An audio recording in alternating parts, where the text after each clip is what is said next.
A very good evening, class 12th. I am back with the next video, which I just promised you in the morning.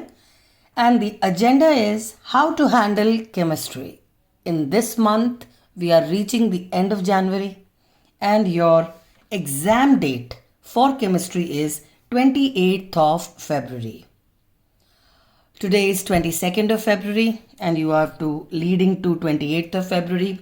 You have your practicals in between. Practical exam भी देना है, JEE mains भी देना है, सब कुछ देना है. और बोर्ड के एग्ज़ाम में 75% नहीं आए तो जेई मेंस में आपको प्रॉब्लम हो जाएगी. और अगर आपके जेई मेंस के स्कोर में टाई हो गया तो बोर्ड का स्कोर आपको हेल्प करेगा. केमिस्ट्री की एक स्पेशल इंपॉर्टेंस है. एक, आपका जेई मेंस केमिस्ट्री के बल पे क्लियर होता है, क्योंकि केमिस्ट्री का कंटेंट कंपैरेटिवली फिजिक्स और मैथ्स से लिमिटेड है. तो ज़्यादातर स्टूडेंट्स का स्कोर एलिवेट करने के लिए केमिस्ट्री काम में आता है. तो आपका जेई मेंस का स्कोर बढ़ाने के लिए आपको केमिस्ट्री चाहिए. प्लस सीबीएसई बोर्ड इंपॉर्टेंट इसलिए है क्योंकि आपको वहाँ पे कम से कम 75% का एलिजिबिलिटी क्राइटेरिया है. और अगर आपके दो स्टूडेंट्स का जेई मेन का टाई हो जाता है तो जिसका सीबीएसई का स्कोर ज़्यादा होगा उसको एडवांटेज मिलेगा. So moving on, CBSE chemistry class 12th का एग्ज़ाम आपका 28 फरवरी को है. और इस एग्ज़ाम से पहले आपका जो एग्ज़ाम है वो 24 फरवरी को है, विच इज़ योर इंग्लिश का एग्ज़ाम. तो इन दोनों एग्ज़ाम्स के बीच में आपके पास सिर्फ और सिर्फ 3.5 दिन होंगे. और ये 3.5 दिन में भी आपको केमिस्ट्री कैसे हैंडल करना है will be my video which I will post around 22nd 23rd के आसपास. मैं ये वाला वीडियो फरवरी में पोस्ट कर दूंगी ताकि आपको वो भी हेल्प हो जाए. एज ऑफ नाउ अभी हमारे पास कंपैरेटिवली टाइम है. टोटल चैप्टर्स जो आपको करने हैं वो 10 हैं और टोटल मार्क्स जिसके लिए आप कंप्लीट कर रहे हैं वो है 70 मार्क का आपका पेपर है. ऑन टॉप ऑफ इट आपके पास 70 मार्क के पेपर के लिए टोटल 10 चैप्टर्स की मार्क वेटेज होनी चाहिए ताकि आप अकॉर्डिंगली पढ़ाई कर सकें. Talking about the first, physical chemistry के चैप्टर्स आपके पास 3 हैं: सॉल्यूशंस, इलेक्ट्रोकेमिस्ट्री और केमिकल काइनेटिक्स. सॉल्यूशंस की मार्क वेटेज 7 मार्क्स का आएगा. इलेक्ट्रोकेमिस्ट्री 9 मार्क्स का है तो इसकी वेटेज ज़्यादा हो जाती है, तो इस पर थोड़ा ज़्यादा ध्यान देना है. केमिकल काइनेटिक्स आपका 7 मार्क्स का है. Total marks of physical chemistry 23 marks का आपका फिजिकल केमिस्ट्री है. अब जो बच्चे मैथ्स में अच्छे हैं वो जनरली खुश हो जाते हैं कि फिजिकल केमिस्ट्री 23 मार्क्स का है. But let me tell you one thing, इसमें से न्यूमेरिकल्स सिर्फ नहीं आते हैं, इसमें से थ्योरी पोर्शन भी आता है. और जहाँ तक मेरा अंदाज़ा है न्यूमेरिकल पोर्शन अप्रॉक्सीमेटली 13 नंबर के करीब का बैठेगा और थ्योरी पोर्शन अप्रॉक्सीमेटली 10 के करीब का बैठेगा. विच मीन्स हर चैप्टर में आप प्लीज़ न्यूमेरिकल्स पर सिर्फ फोकस मत करिएगा, आपको उसका थ्योरी सेक्शन भी करना है. Talking about organic chemistry. अब ये ऑर्गेनिक केमिस्ट्री से बहुत लोगों को डर भी लगता है. यूनिट्स कितने हैं उसमें? 10th यूनिट है, 11th चैप्टर, 12th चैप्टर और 13th chapter. Haloalkane haloarene की वेटेज 6 मार्क्स की है. अल्कोहल फिनॉल ईथर की 6 मार्क्स की है. एल्डिहाइड कीटोन कार्बोक्सिलिक एसिड की 8 मार्क्स की है और अमीन्स की 6 मार्क्स की है. टोटल वेटेज ऑर्गेनिक केमिस्ट्री की 26 मार्क्स की है. और इसको कैसे हैंडल करना है वो वीडियो के एंड तक आपको सब कुछ समझ में आ जाएगा. बायोमोलिक्यूल्स नाम का एक और चैप्टर है जिसमें कुछ ऑर्गेनिक का कंपोनेंट भी है. लर्निंग तो खैर ऑफ कोर्स है ही, पर कुछ कंपोनेंट ऑर्गेनिक का है तो वो भी आपके पास 7 मार्क्स का है. तो ये दोनों सेक्शंस इकट्ठे मिला के आपकी वेटेज 33 मार्क्स की हो जाती. करीब करीब 50% पेपर आपका ऑर्गेनिक से रिलेटेड है. टॉकिंग अबाउट इनऑर्गेनिक केमिस्ट्री, फिर क्या होता है? इनऑर्गेनिक केमिस्ट्री होता है other elements and compounds other than carbon. यानी आपका D and f block of elements की बात करें तो 7 मार्क्स का चैप्टर है. कोऑर्डिनेशन कंपाउंड एक इंपॉर्टेंट चैप्टर है, 7 मार्क्स का. ये जेई मेंस में भी बहुत ज़्यादा काम में आता है. टोटल वेटेज इनऑर्गेनिक की आपकी 14 मार्क्स की है. तो ये तो हुआ आउटलाइन ऑफ द चैप्टर्स और उनकी मार्क वेटेज. अब एक एक चैप्टर को कैसे हैंडल करना है वो हम डिटेल में करेंगे और आप ऑर्गेनिक केमिस्ट्री से डरेंगे नहीं. सबसे इंपॉर्टेंट बात, आपको कोई और बुक नहीं यूज़ करनी है. Together with chemistry, champion chemistry, ABC chemistry कुछ नहीं यूज़ करना है. सिर्फ और सिर्फ एनसीईआरटी. एनसीईआरटी केमिस्ट्री की बहुत अच्छी है पर आपको वो line by line and word by word करनी है. बेटा एक्चुअली केमिस्ट्री का पेपर जो है उसमें 70 क्वेश्चंस होते हैं। आपको लग रहा होगा मैं गलत बोल रही हूँ, 1 मार्क, 2 मार्क, 3 मार्क, 5 मार्क, ऐसा नहीं है बेटा। जो 5 मार्क का क्वेश्चन है ना उसमें भी 5 पार्ट्स हैं, 3 मार्क का क्वेश्चन है ना उसमें भी 3 पार्ट्स हैं। न्यूमेरिकल में ज़रूर 2 मार्क का रहता है, बट जनरली 1 मार्क वाले क्वेश्चंस की तैयारी आपकी होनी चाहिए। और अगर 1 मार्क का क्वेश्चन है तो आपके लिए एवरी लाइन और हर वर्ड एनसीईआरटी का इंपॉर्टेंट हो जाता है। एक और बात नहीं भूलनी है, बुक के अंदर सॉल्व क्वेश्चंस हैं हर चैप्टर में, इन टेक्स्ट क्वेश्चंस भी हैं और एक्सरसाइज क्वेश्चंस भी। ये सारे तो आपको करना ही है। जब मैं ये कह रही हूँ कि लाइन बाय लाइन और वर्ड बाय वर्ड करना है तो NCERT is your main target. चलिए let's move ahead. Physical chemistry से शुरुआत करेंगे। नाउ फिजिकल केमिस्ट्री में क्या होता है कि आपके पास न्यूमेरिकल्स भी होते हैं, रीजनिंग क्वेश्चंस भी होते हैं और थ्योरी भी होते हैं। नॉर्मली बच्चों को लगता है सिर्फ न्यूमेरिकल्स हैं, तो जो बच्चे मैथ्स में वीक होते हैं ना वो जनरली फिजिकल केमिस्ट्री से डर जाते हैं। But let me tell you, numerical की वेटेज करीब करीब 50% ऑफ द चैप्टर होती है, बाकी 50% में theoretical question, statement question, reasoning question सब आता है। So let us begin with solutions. पहला चैप्टर आपका सॉल्यूशंस है। सॉल्यूशंस के चैप्टर में सबसे पहली चीज़ जो आ रही है वो है कॉन्सेंट्रेशन टर्म्स, मतलब आपको molarity, molality, mole fraction, ppm के लिए न्यूमेरिकल्स करने पड़ेंगे। उसके बाद है कॉलिगेटिव प्रॉपर्टीज़। कॉलिगेटिव प्रॉपर्टीज़ आपके सिलेबस में 4 हैं, उनकी रीजनिंग, उनका ग्राफिकल रिप्रेजेंटेशन और न्यूमेरिकल भी करना है। I factor, the van top factor. Colligative property में अगर आपका सॉल्यूट नोन है तो आपको आई फैक्टर करना होता है। प्लस इंपॉर्टेंट ये वी क्या है, इन तीनों के लिए वीडियो बना हुआ है, तो आपको कोई दिक्कत नहीं आएगी। शॉर्ट वीडियोस बने हुए हैं फॉर ईच ऑफ देम, जो कि आप इजीली प्लेलिस्ट ऑफ सॉल्यूशंस में जाके चेक कर सकते हैं। सीमा माखीजानी सॉल्यूशंस डालेंगे, you will reach the chapter. Videos for concentration terms and numericals हैं, कॉलिगेटिव प्रॉपर्टीज, चारों कॉलिगेटिव प्रॉपर्टीज और उनके वीडियोज भी हैं with numericals. I factor, the van top factor का understanding as well as numericals दोनों हैं। अब आते हैं थ्योरी पोर्शन में। ये तो न्यूमेरिकल बेस्ड है। आइडियल सोल्यूशन क्या होता है और नॉन आइडियल सोल्यूशन क्या होता है, इन दोनों के लिए आपको इसका ग्राफ बनाना आना चाहिए, उसके लिए आपको इनके एग्जाम्पल्स पता होने चाहिए और उनके कैरेक्टरिस्टिक्स भी पता होने चाहिए। ये तीनों इंपॉर्टेंट थ्योरी क्वेश्चन की तरह आता है। लास्टली लॉज, हेनरीज लॉ भी है और राउल्स लॉ भी है। ये डायरेक्ट स्टेटमेंट क्वेश्चन आता है, तो इसको भी आपको करना है। ऑफकोर्स इन दोनों के वीडियोस नहीं है, वीडियो सिर्फ न्यूमेरिकल सेक्शन के हैं चैनल पे। एनसीईआरटी के न्यूमेरिकल्स आपको पता होने चाहिए। लास्ट ईयर के क्वेश्चन पेपर में से जो क्वेश्चन पेपर्स हैं, आई वुड एडवाइस लास्ट के 5 साल के अगर आप न्यूमेरिकल क्वेश्चंस कर लेते हैं तो आपका काम हो जाएगा। फाइन, चलिए moving on to the next chapter which is electrochemistry. इस चैप्टर की mark weightage total is 9 marks. तो हम ये मान लेते हैं कि न्यूमेरिकल्स 5 मार्क्स के आएंगे रफली और 4 मार्क्स का आपका बाकी सामान आएगा। थैंकफुली इस पर्टिकुलर चैप्टर के मेजॉरिटी वीडियोस बने हुए हैं, तो आपका प्रॉब्लम सॉल्व हो जाता है। फैराडेज लॉज हैं 2 टाइप के, दोनों के लॉज और दोनों के न्यूमेरिकल्स के वीडियोस हैं। Ohm's law for electrolytes, wire के लिए ओम्स लॉ आपको आता है फिजिक्स में। इलेक्ट्रोलाइट के लिए जो ओम्स लॉ होता है उससे कंडक्टिविटी आता है, उससे हम मोलर कंडक्टिविटी करते हैं और उससे हम कोलराउच लॉ करते हैं। और कोलराउच लॉ का भी वीडियो आपके पास अवेलेबल है, प्लेलिस्ट ऑफ इलेक्ट्रोकेमिस्ट्री में आपको मिल जाएगा। गैल्वेनिक सेल के बारे में कंस्ट्रक्शन उसकी कैसे करते हैं इसका तो प्रैक्टिकल वीडियो है। सेल रिप्रेजेंटेशन कैसे होती है, नॉर्मल हाइड्रोजन इलेक्ट्रोड क्या होता है, न्यूमेरिकल्स, नॉनस्ट इक्वेशन के न्यूमेरिकल्स और इन दोनों के न्यूमेरिकल्स आपको आने चाहिए और इसका कुछ सेक्शन भी वीडियोस में ऑलरेडी है। मैं प्लेलिस्ट को डिस्क्रिप्शन सेक्शन में डाल दूंगी।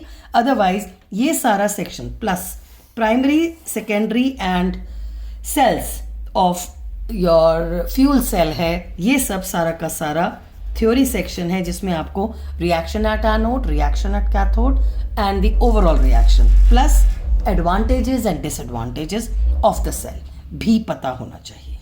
फाइन, सो ये रहा overview of your chapter of electrochemistry. 9 marks की वेटेज है, मेजॉरिटी सेक्शन आपको चैनल पर मिल जाएगा। थर्ड चैप्टर और आखिरी फिजिकल केमिस्ट्री का चैप्टर इज केमिकल काइनेटिक्स। इसकी मार्क वेटेज 7 है। रेट ऑफ रिएक्शन 2 टाइप का होता है, इंस्टेंटेनियस और एवरेज। रेट लॉ का लिखने का एक्सप्रेशन पता होना चाहिए आपको।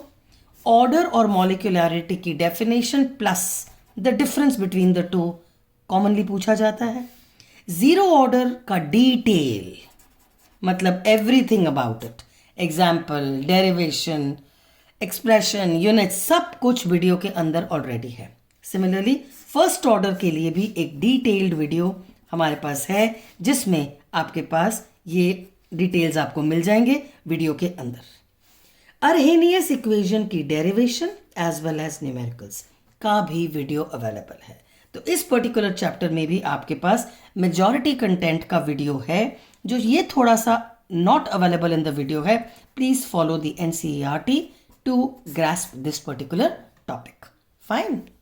ग्राफ से रिलेटेड क्वेश्चंस इसमें बहुत आते हैं, तो इस चैप्टर के लिए आप प्लीज ग्राफ्स कर लीजिएगा, T½ T3/4 के डेरिवेशंस कर लीजिएगा, जो कि मैंने जीरो ऑर्डर और फर्स्ट ऑर्डर के तो करा रखे हैं वीडियो में, बट ग्राफिकल रिप्रेजेंटेशन भी करा रखी है मैंने जीरो और फर्स्ट ऑर्डर में। जनरली इस चैप्टर के लिए ग्राफ्स में से क्वेश्चंस आता है। ऑर्गेनिक के बारे में मैं एंड में बताऊंगी।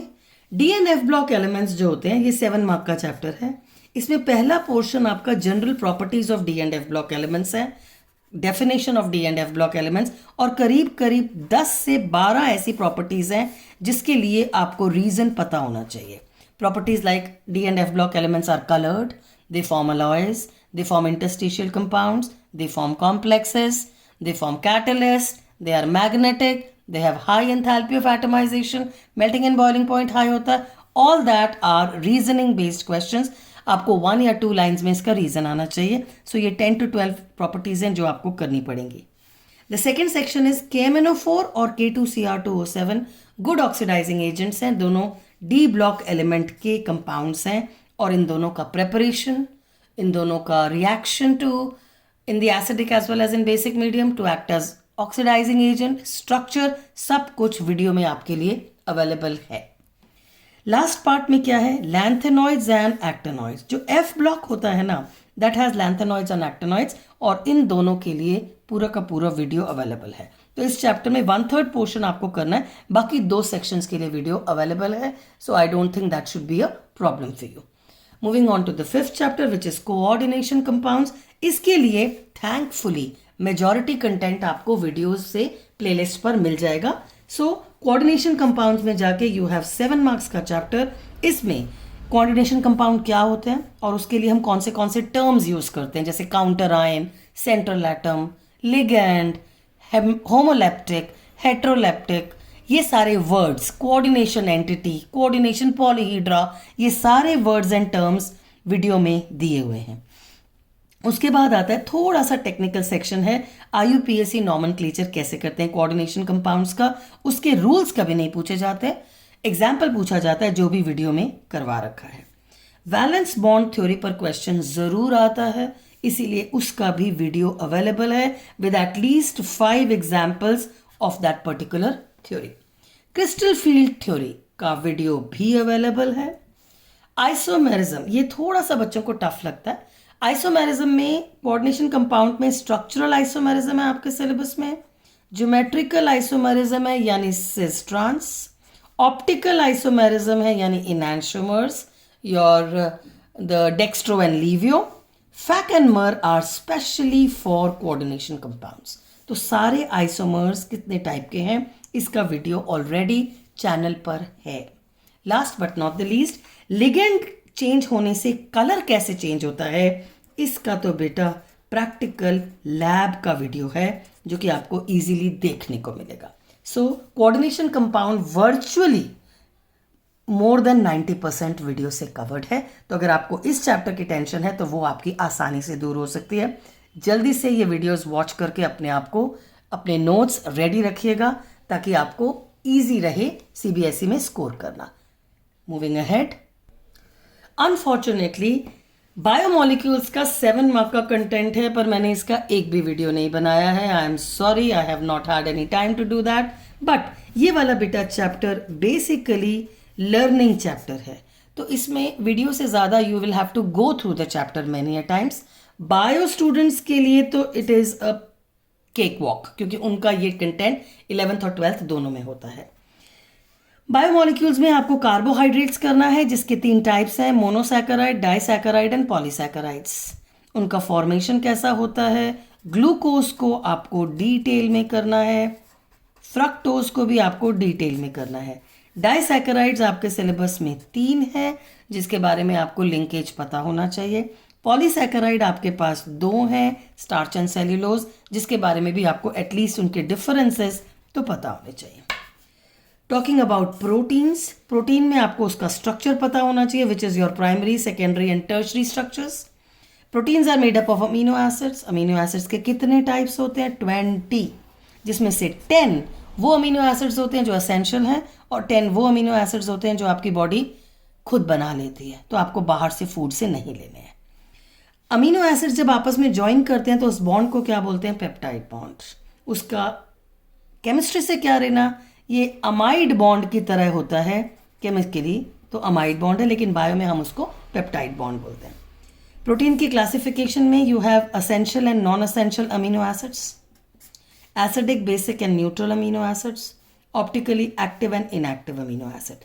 एक ही अमीनो एसिड है जो ऑप्टिकली इनएक्टिव है, जिसका नाम है ग्लाइसिन, और उसकी शक्ल है, आपके सिलेबस में सारे amino acids have to be alpha amino acid. ध्यान से देखो, ऐसे अमीनो एसिड हमें चाहिए होते हैं to prepare protein.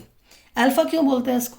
This is the carbon, the main functional group, the adjacent carbon पर ही अमीनो ग्रुप लगा हुआ है, इसीलिए हम इसको अल्फा अमीनो एसिड बोलते हैं। आर ग्रुप चेंज होता रहता है और अमीनो एसिड्स के 20 वैरायटीज बन जाते हैं। अगर ये वाला आर ग्रुप आपका इक्वल टू एच हो जाए तो ये कार्बन पे 4 डिफरेंट अटैचमेंट्स नहीं होंगे।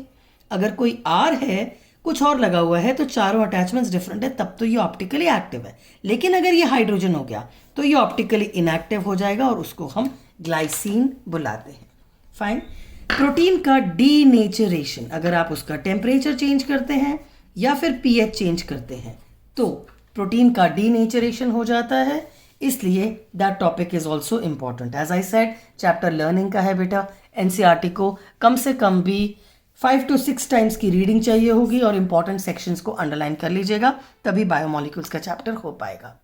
चलिए अब हम बात करते हैं ऑर्गेनिक केमिस्ट्री, जिससे जनरली बच्चों को बहुत डर लगता है। इस बार ये 26 मार्क्स की है। अगर बायोमोलिक्यूल्स को छोड़ दें तो बायोमोलिक्यूल्स को साथ में डाल दोगे तो 33 मार्क्स का बन जाता है। 4 चैप्टर्स हैं आपके सिलेबस में ऑर्गेनिक केमिस्ट्री के। Haloalkanes and haloarenes की वेटेज 6 मार्क्स है और इसके 19 वीडियोज अवेलेबल हैं, which means majority content haloalkane haloarenes का आप वीडियो से कर सकते हैं। तो अगर आपको कोई टॉपिक समझ में नहीं आया है तो playlist of haloalkane haloarene में जाके वो टॉपिक आप समझ लीजिएगा। सेकेंड चैप्टर है अल्कोहल फिनॉल ईथर, ये भी 6 मार्क्स का है और इसके भी 14 वीडियोज़ हैं, काफ़ी सेक्शंस इसके भी कवर्ड हैं। इनफैक्ट ईथर तो कंप्लीटली कवर्ड है। Aldehydes, ketones and carboxylic acid is the third chapter, जो कि 8 मार्क्स का है, स्लाइटली वेटेज ज़्यादा है और इसके चैनल पर 12 वीडियोस हैं, जिसमें से कार्बोक्सिलिक एसिड का तो एक वीडियो है 39 मिनट्स का, वन शॉट, एक ही बार में ये पूरा का पूरा सेक्शन खत्म हो जाता है। एल्डिहाइड कीटोन्स की इंपॉर्टेंस ज़्यादा है और इसके बहुत सारे इंपॉर्टेंट रिएक्शंस हैं, प्रॉपर्टीज़ हैं, डिफरेंसेस हैं, जो कि डिटेल में मैंने करा रखे हैं। तो अगर आपको ये नहीं समझ में आया है तो please watch the videos from the playlist of aldehydes, ketones and carboxylic acid. Last है अमीन्स वाला चैप्टर, जिसके भी बेटा 11 वीडियोज़ हैं और ये 6 मार्क की इसकी भी वेटेज है। याद रखिएगा, कुछ और अगर आप नहीं वीडियो से पढ़ रहे हैं तो एनसीईआरटी के सिवा आपको कुछ नहीं करना है।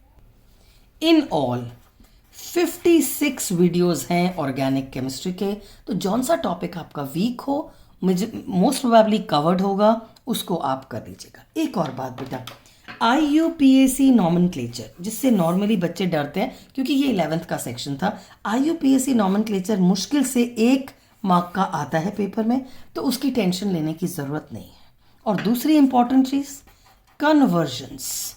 जो बच्चे कन्वर्जन से डर रहे हैं ना, वो प्लीज़ डरना बंद कर दीजिए, क्योंकि कन्वर्जन एक ऐसी चीज़ है वो आप तभी कर पाएंगे जब तक आपकी ऑर्गेनिक 100% नहीं होती है।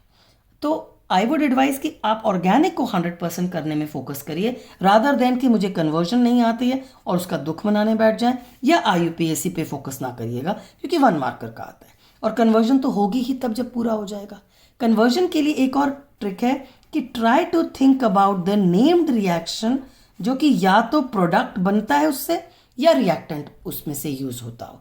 तो जनरली कन्वर्जन जो सीबीएसई में आती है उसमें कोई ना कोई नेम्ड रिएक्शन इन्वॉल्व होता है। अब हम बात करेंगे, ये तो है content and availability of resource. अब हम किस बारे में बात करेंगे कि ऑर्गेनिक को हमें करना कैसे है। ओके, ऑर्गेनिक केमिस्ट्री को कैसे हैंडल करना है का जवाब, पहली चीज, सबसे पहले जब आप ऑर्गेनिक केमिस्ट्री करेंगे तो आप सारे के सारे नेम्ड रिएक्शंस पे फोकस करेंगे, क्योंकि पेपर में नेम्ड रिएक्शन का एक क्वेश्चन तो आता ही आता है। उसके बाद आप केमिकल टेस्ट करेंगे, जैसे कि Tollens test, Fehling's test, Lucas test, Hinsberg's test, carbylamine test, so on so forth, क्योंकि टेस्टिंग का भी एक क्वेश्चन आता है। अब आती है इंपॉर्टेंट बात रूल्स की। ये रूल्स क्लास 11th में करे थे। मार्कोनिकॉफ रूल है, एंटी मार्कोनिकॉफ रूल है, सेट-सेफ रूल है। उसके सिवा ortho and para directing groups कौन से होते हैं और मेटा डायरेक्टिंग ग्रुप्स कौन से होते हैं, ये आपको +R एंड -R के वीडियो में मिलेगा। अगर आपका ये वाला सेक्शन वीक है तो उसमें रेजोनेंस अगर आपसे नहीं बनता है तो प्लीज़ आप रेजोनेंस वाले वीडियोस देख लीजिएगा। इन सब के लिए अवेलेबिलिटी ऑफ वीडियो मार्कोनिकॉफ का भी है, एंटी मार्कोनिकॉफ का भी है, सेट-सेफ रूल का भी है। केमिकल टेस्ट का तो प्रैक्टिकल वाला वीडियो है। नेम्ड रिएक्शन भी मेजॉरिटी वीडियो से कवर्ड है। अब आती है बात रिएजेंट बेस्ड स्टडी। ये क्या होता है? ये इस तरह से होता है कि आपको फॉर एग्जांपल ये पता होना चाहिए कि डाइबाल एच जब डालते हैं तो क्या बनता है, या for that matter concentrated sulphuric acid डालते हैं तो वाटर लॉस होता है, अल्कोहलिक KOH डालते हैं तो HX लॉस होता है, एक्वस KOH डालते हैं तो Cl हट के OH आता है। इस बात को कहते हैं रिएजेंट बेस्ड स्टडी। मतलब आपको ये मालूम होना चाहिए कि रिएजेंट ये डालेंगे तो प्रोडक्ट में क्या चेंजेस आएंगे। फाइन। एक और चीज़ है रीजनिंग क्वेश्चंस। ये जो रीजनिंग क्वेश्चन है ना बेटा, NCERT में ऑर्गेनिक चैप्टर्स में कहीं पर भी अगर 2 लाइन इकट्ठा लिखा हुआ आ गया है और रिएक्शन नहीं है, वहाँ पे आपको रीजनिंग क्वेश्चन मिल जाएगा। फाइन। कन्वर्जन, जैसा कि मैंने पहले भी बोला, please stop thinking about conversion, do not think about them, क्योंकि आप कितने भी कर जाओ there is always a chance कि आप एग्जाम देते हुए आपको नहीं क्लिक हो। तो आई वुड एडवाइज इस पर मेहनत मत करिएगा, इस पे मेहनत करिए, नेम्ड रिएक्शंस पे मेहनत करिए, केमिकल टेस्ट पे मेहनत करिए, रिएजेंट बेस्ड स्टडी पे मेहनत करिए। आपको ये रूल्स नहीं आते हैं क्लास 11th वाले तो इसको गो थ्रू कर लीजिए। रीजनिंग क्वेश्चंस में आपका मेल्टिंग पॉइंट है, बॉइलिंग पॉइंट है, सॉल्यूबिलिटी है, रिएक्टिविटी है, सो ऑन सो फोर्थ। ये सारे सेक्शंस रीजनिंग क्वेश्चंस में आते हैं। ऑफ कोर्स वीडियोस बने हुए हैं, बट आपको इस ऑर्डर में पढ़ना चाहिए। रिएजेंट बेस्ड स्टडी भी इंपॉर्टेंट है, कौन से रिएजेंट से क्या होता है। सो रफली इन 25 मिनट्स मैंने आपको ये पूरा का पूरा syllabus of chemistry for class 12th कैसे हैंडल करना है और आपको मेरी तरफ से वीडियोस में क्या सपोर्ट मिल सकता है, मैंने सब समझा दिया। I hope you will do very well in life. All the best, do well, bless you loads. That's Seema Makijani helping you out in chemistry as well as practicals, and I did help you out in the Viva. Stay blessed, stay happy. Bye for now.